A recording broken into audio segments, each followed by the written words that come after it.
राज्य विधिमंडळाच्या पावसाळी अधिवेशनाचा आजचा दुसरा दिवस आरोप प्रत्यारोपांनी गाजला। आदित्य ठाकरे आणि उपमुख्यमंत्री एकनाथ शिंदेंमध्ये शाब्दिक चकमक उडाली। विधानसभेत मंत्र्यांच्या अनुपस्थितीवरून विरोधकांनी सरकारला प्रश्न विचारले। संबंधित खात्याची उत्तरं मंत्र्यांऐवजी राज्यमंत्री देत होते, यावरून आदित्य ठाकरेंनी आक्षेप नोंदवला। यानंतर आदित्य ठाकरेंनी थेट सभात्याग केला। मात्र उपमुख्यमंत्री एकनाथ शिंदेंनी आदित्य ठाकरेंवर मग जोरदार पलटवार केला।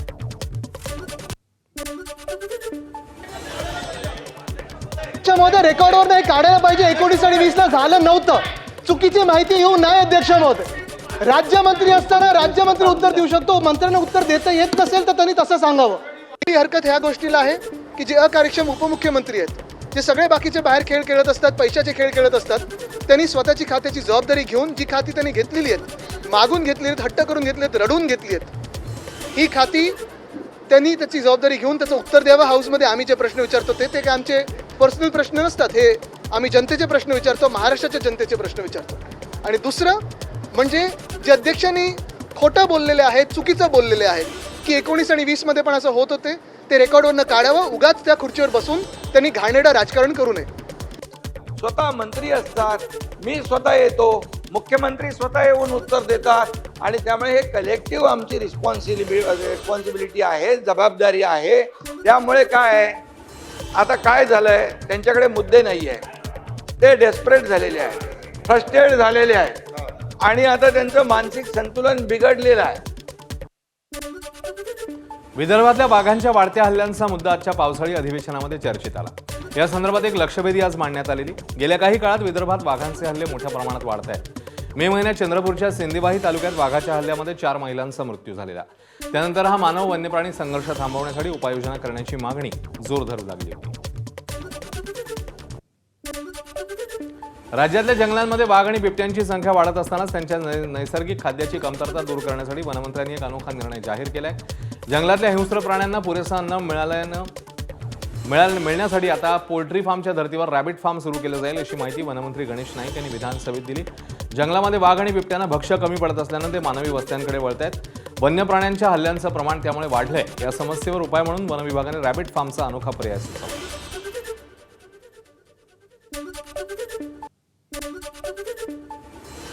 वाघांना बिबट्यांना जे खाद्य लागतं ते खाद्य अपुरं पडायला लागले असे त्याचे म्हणणं आहे।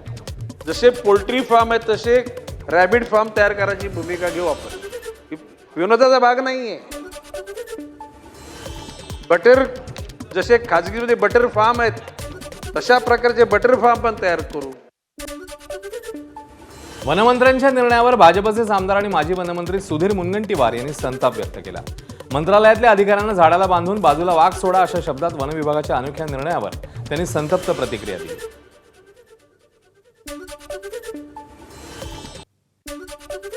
मुंबईच्या मंत्रालयामध्ये बसून चंद्रपूर, गडचिरोली किंवा तत्सम जिल्ह्यातील दुःख त्यांना समजून येत नसेल तर कायदा, एक दिवसाचा कायदा करा। असे अधिकारी जे फाईलवर बसले आहेत त्यांना एक दिवस झाडाला बांधा, म्हणजे लक्षात येईल वाघ सोडल्यावर इतरांच्या जीवावर काय बिततं। महिला अत्याचाराच्या घटनांमध्ये महाराष्ट्र दुसऱ्या क्रमांकावर आहे, अशी कबुली स्वतः मुख्यमंत्री फडणवीस यांनी विधानसभेत दिली। नॅशनल क्राईम रेकॉर्ड ब्युरोच्या आकडेवारीनुसार 2024च्या तुलनेत 2025 मध्ये बालकांवरील अत्याचारांमध्ये 482 ने वाढ झाली आहे। कोल्हापूर परिक्षेत्रात 2024 ते 25 दरम्यान महिलांवरील अत्याचाराच्या 2362 तर विनयभंगाच्या 4485 घटना घडल्या। यासोबतच अहिल्यानगर जिल्ह्यामध्ये 2022 ते 25 दरम्यान अल्पवयीन मुलींवरील अत्याचाराच्या 641 घटना घडल्या। यावर्षी जानेवारी ते मार्च पर्यंत 41 घटना नोंदवण्यात आल्या। राज्यामध्ये जानेवारी ते एप्रिल 2026 या 4 महिन्यात 254 कोटी रुपयांचे ड्रग्ज जप्त करण्यात आल्याची माहिती विधानसभेत सरकारने दिली। या कालावधीत अंमली पदार्थ बाळगल्याप्रकरणी 1142 गुन्हे दाखल झालेत आणि 1626 आरोपींना अटक झाली आहे। अंमली पदार्थ सेवनाविरोधात 3199 गुन्हे नोंदवण्यात आले। यासोबतच ड्रग्ज तस्करीबाबत शासनाचं झिरो टॉलरन्स धोरण आहे आणि दोषी पोलीस कर्मचाऱ्यांवर कारवाई होणार आहे। मुंबईसह राज्यात ANTFची 7 युनिट्स कार्यरत आहेत आणि 2025 मध्ये 523 कोटींचे अंमली पदार्थ हे नष्ट करण्यात आले आहेत। आम्ही आता निर्णय करतो, चांगले अधिकारी हे ANTF मध्ये गेले पाहिजेत। याकरता त्यांना स्पेशल पे किंवा 1 स्टेप अहेड अशा पद्धतीनं जो त्या ठिकाणी काम करेल त्याला आम्ही ते डेझिग्नेशन देणार आहोत। आणि त्यासोबत इथे जो 3 वर्ष काम करेल त्याला चॉईस पोस्टिंग अशा पद्धतीचीही आम्ही योजना तयार करतो आहोत. अँटी करप्शन सारखे वगैरे विंग्स तयार करणार असाल तर जरूर करा, कारण का ड्रग्ज हा पैशाच्या स्तोत्राचा सर्वात मोठा मार्ग आहे. त्यामुळे जिथे ड्रग्ज जास्त आहे तिथे मला पोस्टिंग द्या, त्याचे पैसे मुंबईत फिरवले जातात, म्हणजे मुंबईत दिले जातात पोस्टिंगसाठी, असा माझा स्पष्ट आरोप आहे. साहेब, मी ज्या एरियामध्ये राहतो त्या एरियामध्ये सर्वात जास्त ड्रग्जचा प्रादुर्भाव आहे आणि ह्याच्यामध्ये पोलीस इन्व्हॉल्व नाहीत असं माझं मत नाही. माननीय जितेंद्र आव्हाड साहेबांनी जो मुद्दा या ठिकाणी निदर्शनास आणून दिला आहे, निश्चितपणे या संदर्भात सिनियर PIला अकाउंटेबल धरलं जाईल. मात्र सुधीर भाऊंनी दिलेल्या सूचनेच्या अधीन राहून सिनियर PIवर त्याची जबाबदारी फिक्स होईल. महाराष्ट्र सरकारने शिवभोजन थाळी योजनेकरता 150 कोटी रुपयांचा निधी मंजूर केला.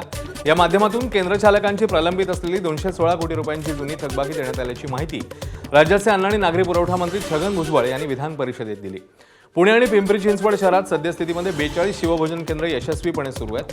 तांत्रिक कारणांमुळे बंद झालेली उर्वरित केंद्र देखील पुन्हा सुरू करण्यास सरकार प्राधान्य देत आहे, असं भुजबळ यांनी स्पष्ट केलं आहे. ही योजना कोणत्याही परिस्थितीत बंद होणार नाही अशी ग्वाही देखील त्यांनी सभागृहामध्ये दिली.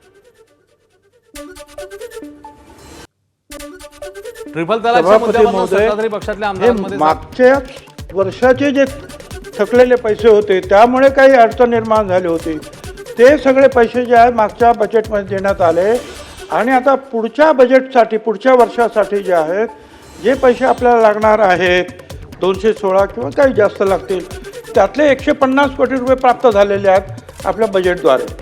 पण मी आता काय पुढच्या जे डिसेंबरचे पैसे तर आज नाही देणार ना. ट्रिपल तलाकच्या मुद्द्यावरून आज सत्ताधारी पक्षातल्या आमदारांमध्येच वादाची ठिणगी पडली. भाजप आमदार देवयानी फरांदेंनी उपस्थित केलेल्या प्रश्नावर राष्ट्रवादी काँग्रेसचे आमदार सना मलिक यांनी तीव्र आक्षेप घेतला. त्यामुळे सभागृहामध्ये काही काळ तणाव निर्माण झाला. दोन्ही महिला सदस्यांमध्ये शाब्दिक चकमक उडाली. त्यामुळे सत्ताधारी बाकांवरच खडाजंगी पाहायला मिळाली. या मुद्द्यावरून सभागृहात जोरदार चर्चा रंगली.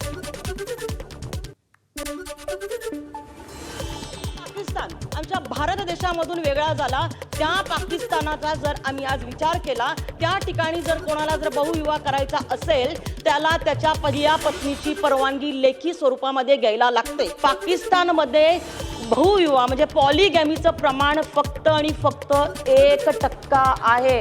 सन्माननीय अध्यक्ष महोदय, माझ्याकडे या 1.5 महिन्यामध्ये 3 केसेस आल्या. सन्माननीय अध्यक्ष महोदय, बुरख्यामधल्या महिला आमच्या भगिनी मुस्लिम जर घरच्या नवऱ्याच्या पासून सुरक्षित नसतील तर ही किती मोठी चिंताजनक परिस्थिती आज आपल्या देशामध्ये आहे की जो थर्ड, क्या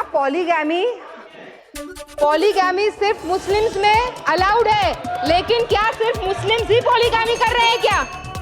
क्या सिर्फ मुस्लिम आदमी, क्या मुस्लिम पुरुष ही पॉलीगैमी कर रहे हैं? दूसरे रिलीजन में पॉलीगैमी नहीं हो रही है? हो रही है. पॉलीगैमी के कोई रूल्स फॉलो होते हैं, अगर उस तरीके से फॉलो हो रहे हैं तो पाकिस्तान का रेफरेंस नहीं दिया जाए, इस्लाम में कुरान का रेफरेंस दिया जाए और उसको इम्प्लीमेंट किया जाए. हा प्रश्न काय फक्त एकाच धर्मापुरता सीमित आहे का? तर मी आजपर्यंत आता गेली 1.5 वर्ष गृहराज्यमंत्री म्हणून काम पाहतोय. माझ्या नजरेस तरी ट्रिपल तलाकच्या तक्रारी अन्य कुठल्या धर्मपंथीयांच्या मार्फत आलेल्या माझ्या निदर्शनास आलेल्या नाहीत. पण ट्रिपल तलाक ही पद्धती काही विशिष्ट समाजामध्ये आहे, धर्मामध्ये आहे, म्हणून तिकडनं त्या तक्रारी येत आहेत. परंतु कायदा तयार करत असताना आपण कुठल्याही एका विशिष्ट धर्मपंथीयांसाठी आपण किंवा त्यांच्या बाबतीत आपण कायदा तयार करत नाही, तो सगळ्यांना लागू होतो. मुंबईतल्या KM रुग्णालयाच्या नामांतराबाबत सरकारने अद्याप कोणताही निर्णय घेतलेला नाही अशी माहिती लेखी उत्तरात देण्यात आली. ठाकरेंच्या शिवसेनेचे आमदार सुनील शिंदे आणि मिलिंद नार्वेकरांनी विधान परिषदेत या नामांतर प्रस्तावाला स्थगिती देण्याचा प्रस्ताव मांडला. मंत्री मंगलप्रभात लोढा यांनी 100 वर्षांचा वारसा असलेल्या KMचं नामांतर करण्याचा प्रस्ताव दिला होता. या प्रस्तावाला मार्डनेही विरोध केला. महानगरपालिकेकडे नामांतराची विनंती करण्यात आली असून ती निर्णय प्रलंबित आहे.